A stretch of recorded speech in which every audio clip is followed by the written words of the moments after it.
5 top-rated tourist attractions in Virginia. History is everywhere in Virginia. 4 of the first 5 presidents were born in the state, giving it a head start on the record of 8, the most of any state. 2 of its top tourist attractions, Mount Vernon and Monticello, are homes of presidents. Virginia also claims the most Civil War battlefields of any state and the places where both the Revolution and the Civil War ended. The colonial capital of Williamsburg, now restored to its 18th century appearance, was among the hotbeds of the Revolution. But it's not just history that brings tourists here. The state's natural wonders include Luray Caverns, Natural Bridge, the barrier islands of Chincoteague and Assateague, and Shenandoah National Park. The mountains are prime destinations for hiking and other outdoor sports, and the long golden beaches are popular summer destinations. Our countdown will start with Number 5. Shenandoah National Park and Skyline Drive.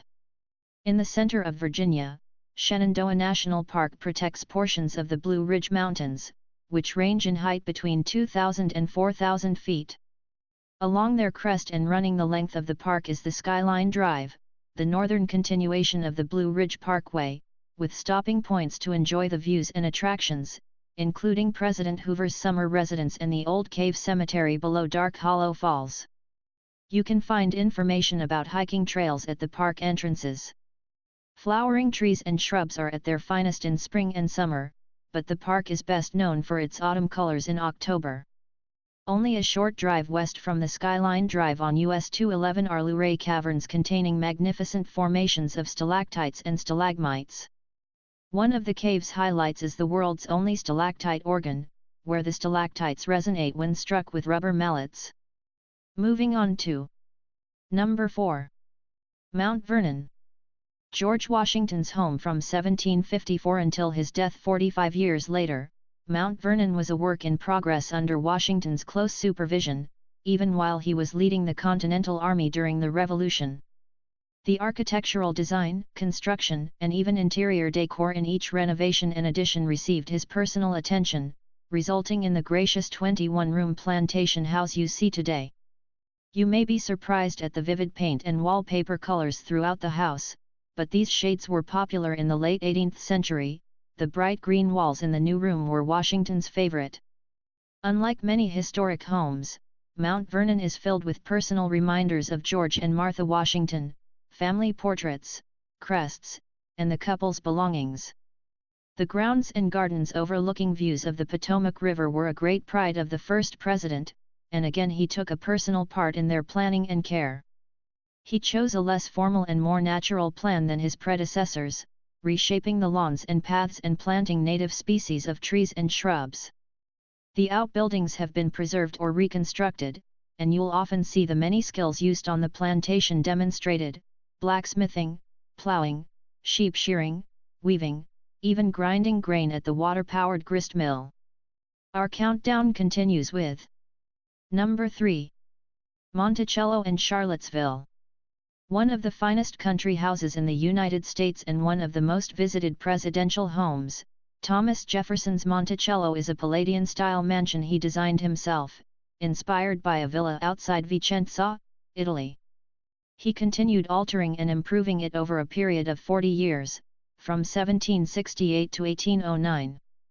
Throughout the house, you'll see several of Jefferson's inventions, which show another facet of the versatile man's talents. To the rear of the house are the extensive historic gardens, also designed by Jefferson, and below is the family cemetery with an obelisk marking Jefferson's grave. An interesting outdoor exhibit, Landscape of Slavery, Mulberry Row at Monticello, sheds light on the lives of the people who worked and lived on the 5,000-acre plantation. The Monticello Visitors Center has more than 400 items on display, an introductory film, and hands-on activities for children. Jefferson founded the University of Virginia in 1819 and also designed its red brick buildings.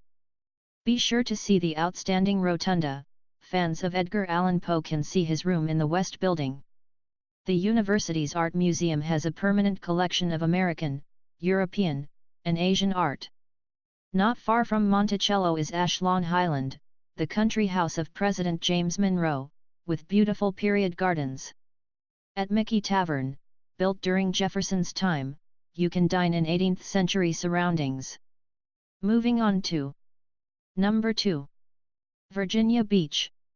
Named for the wide expanse of golden sand that stretches from just east of Norfolk, Virginia Beach is a very popular and often crowded resort town with the expected hotels, amusements, and a long boardwalk.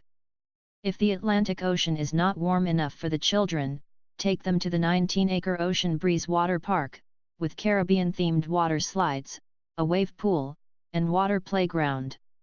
The Virginia Aquarium and Marine Science Museum explores the climate, sea floor, and fauna of the coast, with an 800,000-gallon aquarium, hands-on exhibits, and a touch tank. Outdoors is an aviary, nature trail, marshlands to explore, and an adventure park. More than 9,000 acres of coastline has been protected in the Back Bay National Wildlife Refuge, where you'll find walking and hiking trails and picnic facilities at the visitor center. This is a favorite spot for birders, as more than 10,000 birds visit annually, including snow geese, falcons, ducks, and piping plovers. The Atlantic Wildfowl Heritage Museum displays historical and contemporary waterfowl decoys. To visit the 1791 Old Cape Henry Lighthouse, which opened up the Chesapeake Bay area to safe navigation, and the nearby new lighthouse built in 1881, you will need to pass through security at the Fort Story military base. Between Virginia Beach and Norfolk is the entrance to the 20-mile-long engineering marvel Chesapeake Bay Bridge Tunnel, which spans the entrance to Chesapeake Bay, connecting the mainland to Virginia's eastern shore. And finally, our number 1 spot is Colonial Williamsburg. Few places can recreate a setting for the period of the American Revolution as well as Williamsburg, where the original 18th century buildings are either still standing or have been faithfully reproduced on their original foundations. Here, you can stand where Patrick Henry gave his stirring speech, walk the same streets as Thomas Jefferson, and savor crab cakes where George Washington enjoyed seafood dinners.